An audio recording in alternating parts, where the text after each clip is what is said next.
दीदी का आज जन्मदिन है और मैं सवेरे से सोच रहा हूँ कि क्या लिखूं नहीं लिखूं, लेकिन लिखने का बहुत मन था, लिख नहीं पाया। दिन बीत गए और अभी सोने जा रहा हूँ तो अचानक आया कि मैंने तो एक लाइन शुभकामना के भी नहीं लिखे। तो कहा चलो कुछ बोलता हूँ, मन को हल्का करता हूँ, क्योंकि बोलना उस व्यक्ति के बारे में है जो मेरी एक तरह से आइडियल थी। मैं बहुत इज्जत देता था उनको।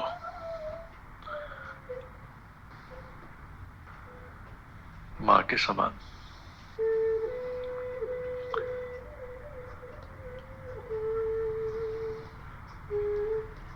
दीदी के साथ मेरा दो ऐसा मौका था जो मैं उनके साथ बिताया। एक, जब ये लोग घाटशिला मौ भंडार में थे, उस पीरियड मुझे वहां जाने का मौका मिला और काफी लंबे अरसे के लिए मौका मिला।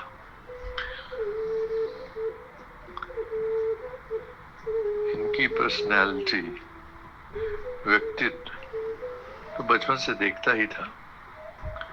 एक कहते हैं हम लोग मल्टी फैसेटेड पर्सनैलिटी, बहुआयामी प्रतिभा। खोजिए जो खोजिए मिल जाए आपको।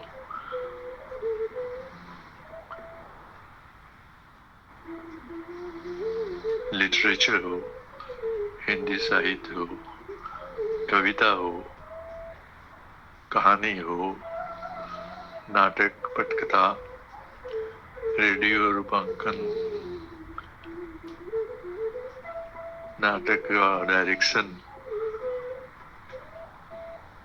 क्या नहीं करते थे वो। और सबसे बड़ी बात जो मैंने देखा कि एक इनका व्यक्तित्व था, ऑर्गेनाइजर बहुत बड़े थे और वो भी विषम परिस्थिति में। वहाँ की लेडीज क्लब जो कम से कम 200-250 महिलाएं थी, उसका सचिव चुनाना एक बहुत बड़ा चैलेंज था। वो भी कुछ ऐसे मेंबर्स के विरोध में जो नहीं चाहते थे कि एक मीडियम क्लास, एक सामान्य एवरेज ऑफिसर की वाइफ सचिव बने। लेकिन कुछ लोग इनके काम से बहुत प्रसन्न थे, उन लोगों ने जी जान लगा के इनको बनाया। और मैंने देखा बहुत ही अच्छा लेडीज क्लब चलता था। पहली बार मैंने वहाँ फेट देखा, मेला लगता है, वेरी वेल ऑर्गेनाइज्ड। इनके साथ 2-3 महिलाएं थी जो इनकी बहुत बड़ी प्रशंसक थी और हमेशा साथ देती थी। कुछ बहुत ही सीनियर अफसर की वाइफ और कुछ इनके साथ कलीग। इस तरह के कॉर्पोरेट वर्ल्ड में साहब लोग का पोजीशन बहुत मैटर करता है। यही था इनके खिलाफ। बाकी कुछ बोलने का तो किसी के पास था नहीं। एंड जब मैं वहां से चल रहा था, उसी वक्त अगले वर्ष का चुनाव होना था। मेरे सामने हुआ।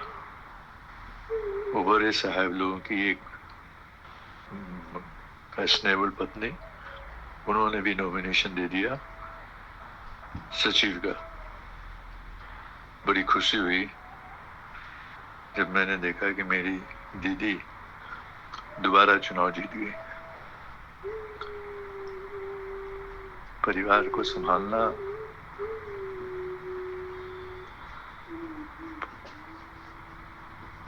बहुत कुछ उनके साथ कठिनाइयां थी,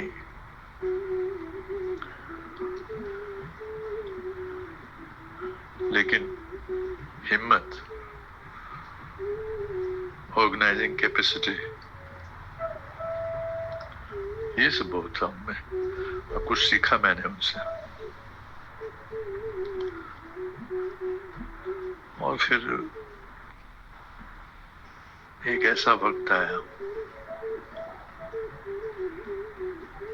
जब ये जिंदगी से जूझ रही थी, बीमार थी, हॉस्पिटल में थी, अथक प्रयास, बेटा, बहू, बेटी, दामाद, चारों डॉक्टर,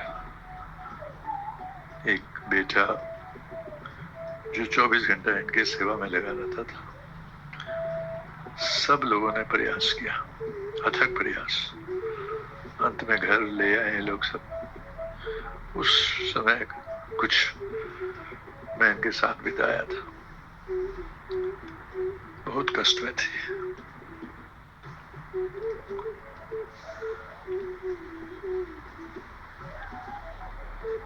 हिम्मत लेकिन उस वक्त भी बहुत था।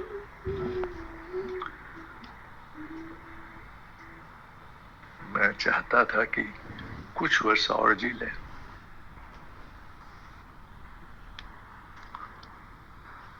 कौन सुनता है किसकी, और वो भी ऊपर वाला तो किसी की नहीं सुनता है। वो जो चाहता है वही होता है, वही हुआ, नहीं रही।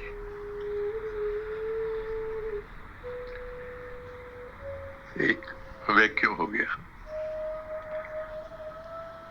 मैं बहुत कुछ शेयर करता था उनसे, अपनी बातें।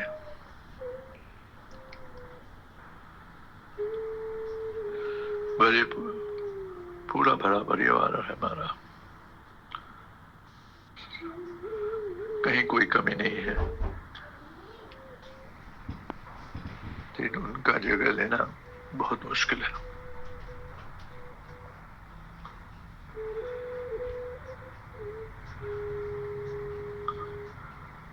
अब तो आज प्रार्थना करता हूं भगवान से, ये सुन लीजिए, जहां भी कहीं हो, खुश हो।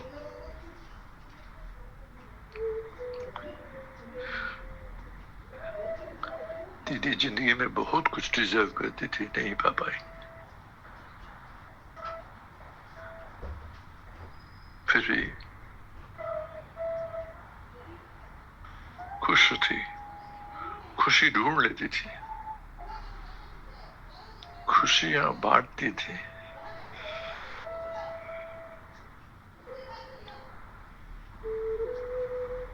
प्रभु उनको उनके जन्मदिन पे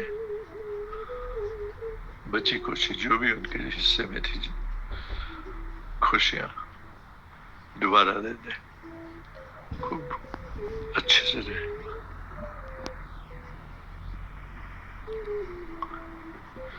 जन्मदिन की बहुत शुभकामनाएं दीदी।